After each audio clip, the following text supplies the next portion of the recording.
You are listening to the Winners Ways podcast with Bola Alabi, episode number 40.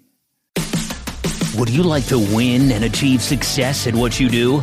Welcome to the Winners Ways podcast, where we create winners every day. And now, your host, the author of Winners Ways book and life coach, Bola Alabi.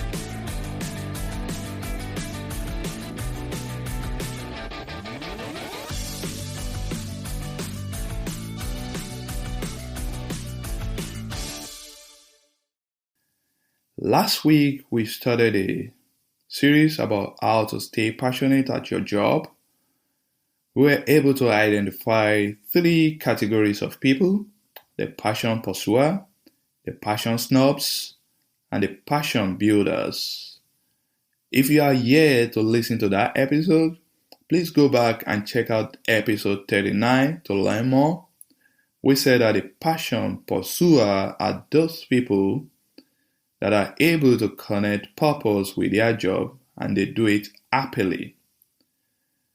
The passion snob, on the other hand, are not happy or passionate about their job, yet they do it anyway. They got to make ends meet.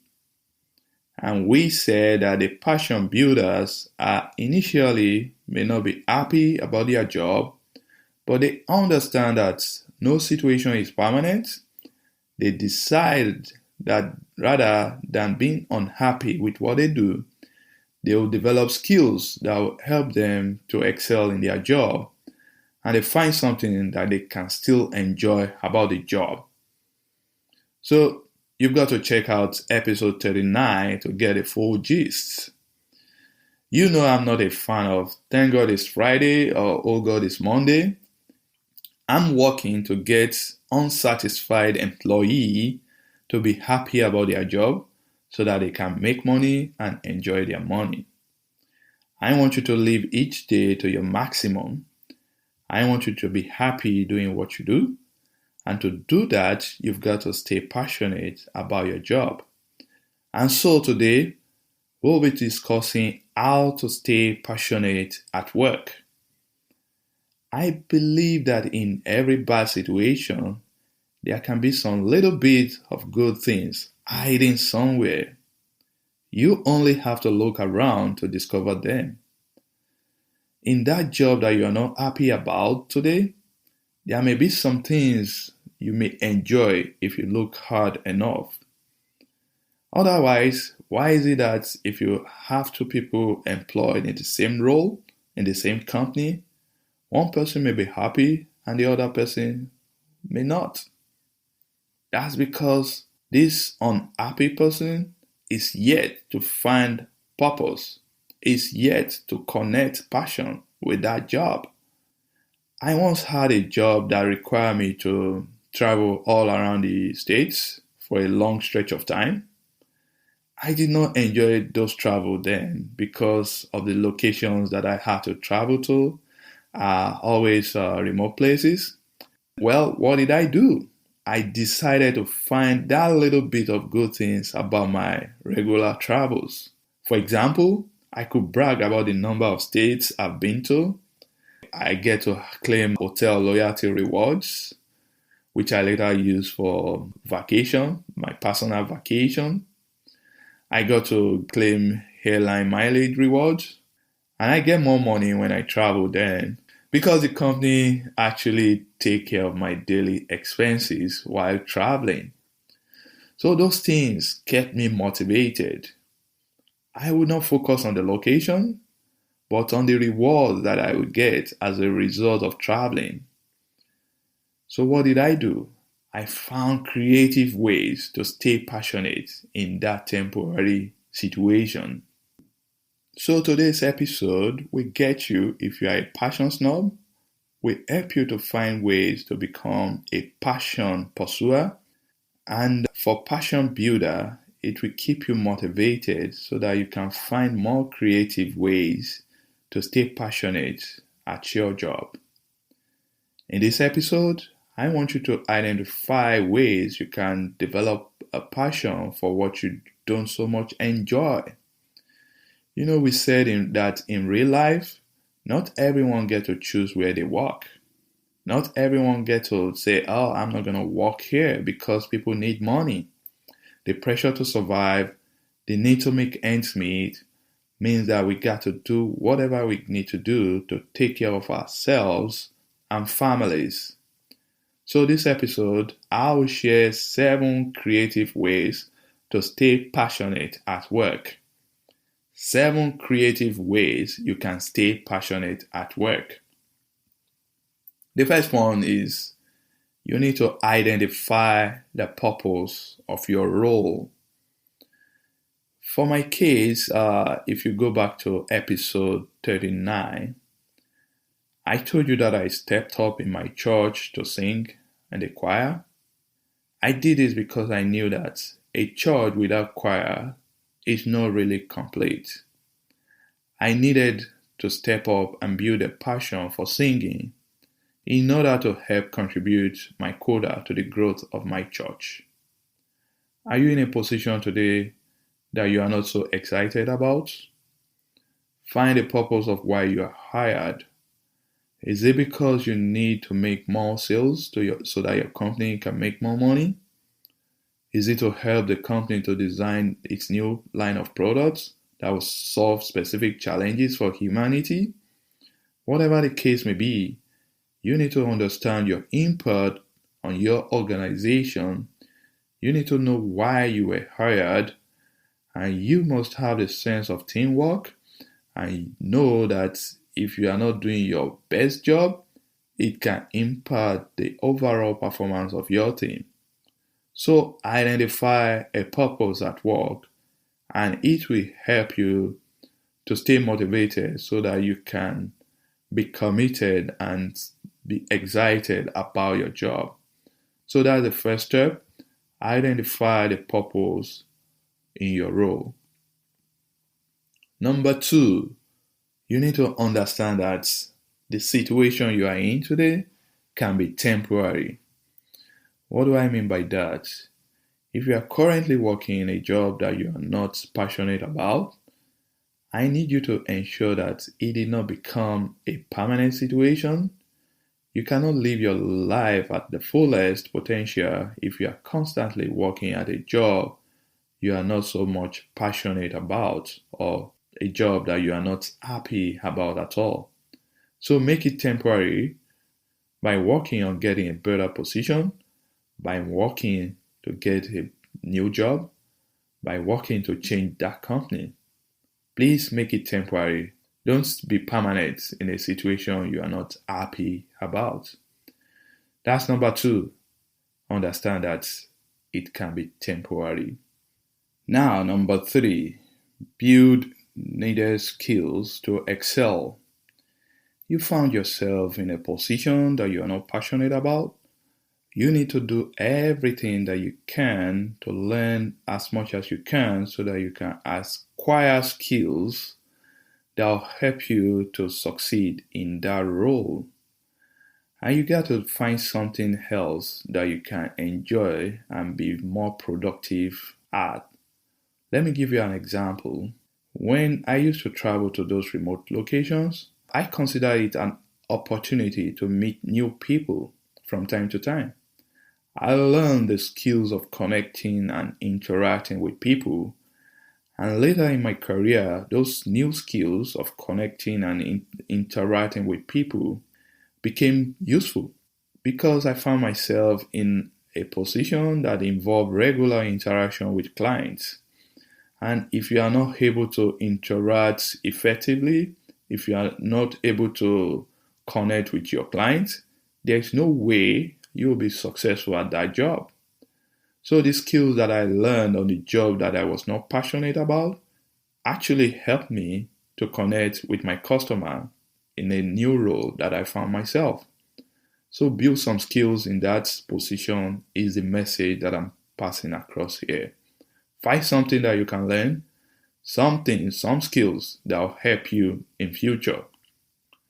Number 4, reassess the situation. Is it possible that there was something in particular that you did not enjoy about your job?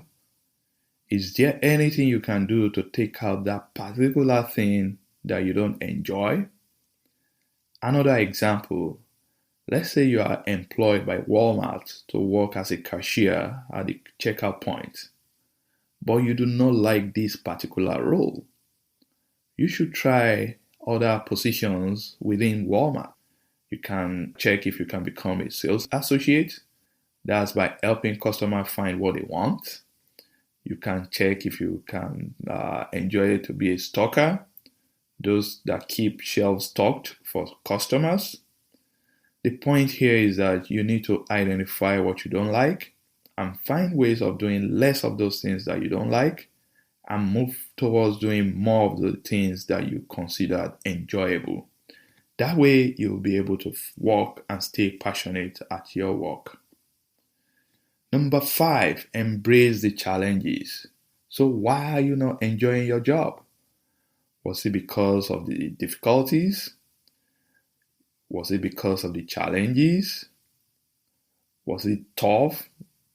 You may need to step up and embrace the challenges that come with your job so that you can have some fun and stay passionate in your career. You got to be a learner, and you must understand that problems are part of the growth process. You got to be a learner, and you got to understand that challenges are part of the growth process. Without confronting and learning from those challenges, it will be difficult for you to grow and advance in your career. So you need to see the challenges as opportunities to learn, and that the reward for you, if you learn, is career growth and advancement that will come as you overcome the obstacles and difficulties in your job. Number 6, find allies and mentors.